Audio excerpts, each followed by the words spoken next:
নাস্তা খাওয়া ১৩০ টাকা, রিক্সা ভাড়া ৪০ টাকা, লিচু কেনা ১৪০ টাকা, ফুচকা ২০০ টাকা। সাদিক আমার কাছে ৪০,০০০ টাকা পাবে। দেখেন তো আমার মতো আপনাদের এরকম সমস্যা আর কার কার আছে। আমি সবসময় আয়ের থেকে ব্যয়টা একটু বেশি বেশি করে ফেলি। তো এই কারণে পরিচিত আপনজন যারা ভালো জানে আমারে সবাই বলে, মেহেদি একটু হিসেবি হও।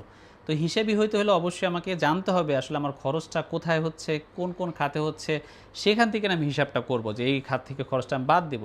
কিন্তু না, আমার তো আসলে কোনো লেখা খরচই নাই। যা আয় করি তা থেকে খরচ করেই যায়, কোনো জায়গায় লেখা নাই। আর এই যুগে এসে সাদা খাতা কলম নিয়ে লেখার সুযোগ আছে যে আমি কোথায় কোথায় খরচ করতেছি, সারাক্ষণ আমি খাতা কলম নিয়ে ঘুরবো? আমি জানি আপনাদের এই কথা শুনে অনেকের মনে প্রশ্ন আসতেছে, মোবাইলে নোটপ্যাড আছে। ভাই, মোবাইলে নোটপ্যাড আপনি সারা মাসের খরচ লেখে আবার যোগ বিয়োগ করে বের করবেন? আবার অনেকে বুদ্ধি দিবেন, প্লে স্টোরে অ্যাপ আছে, বিভিন্ন অ্যাকাউন্টিং অ্যাপ, সেটা দিয়ে আপনি হিসাব নিকাশ রাখতে পারেন। ভাই, অ্যাপের যা অবস্থা, ওটা দেখে মাথা আরও নষ্ট। সারাক্ষণ অ্যাড আসে, আর যেটার মধ্যে অ্যাড নাই সেটার ভালো কোনো ফিচারও নাই। পরে কি করব চিন্তা করলাম, নিজেই একটা অ্যাপ বানায় ফেলি। তো চলেন আপনাদের সাথে এখন অ্যাপটা শেয়ার করি। তো ভিউয়ার্স, এই বানায় ফেললাম নিকাশ অ্যাপ। এটা প্লে স্টোরে আপাতত আছে। যারা অ্যাপটা পাইতে চান আমাকে ইনবক্স করেন, আমি লিঙ্ক দিয়ে দিব। আর এই অ্যাপটা কিন্তু আমি বিভিন্ন ওয়েতে বানাইছি। এখানে আয় ব্যয়ের হিসাব আছে, অর্থাৎ আপনি যত ধরনের আয় করবেন, যত ধরনের ব্যয় করবেন, সব কিন্তু অ্যাড ট্যাবে আপনি দেখতে পারবেন।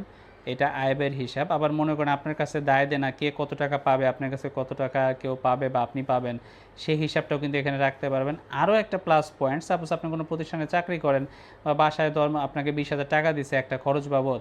এখন 20,000 টাকা কোন কোন খাতে খরচ হয়েছে সেই হিসাবটাও কিন্তু আপনি এখানে রাখতে পারবেন। আবার এখান থেকে রিপোর্ট জেনারেট করতে পারবেন, পিডিএফ করে শেয়ার করতে পারবেন। আবার এখান থেকে আপনি কি করতে পারবেন, এখানে কিন্তু আপনার গুগল অ্যাকাউন্টটাও অ্যাড করতে পারবেন, আপনি ব্যাকআপ করে রাখতে পারবেন। আবার এখানে আমি একটা স্টোরের ডার্ক মোড দিছি, আবার লাইট মোড দিছি।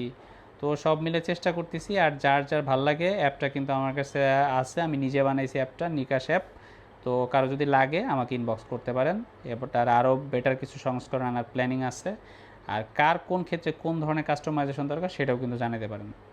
আর হ্যাঁ, একটা কথা তো বলাই হয় না, অ্যাপটা কিন্তু সম্পূর্ণ ভয়েস কন্ট্রোল, লেখালেখিরও ঝামেলা নাই। আপনি মুখ দিয়ে বলবেন, সাথে সাথে হিসাব হয়ে যাবে, কোনটা আয় কোনটা ব্যয় ওই বুঝে নেবে।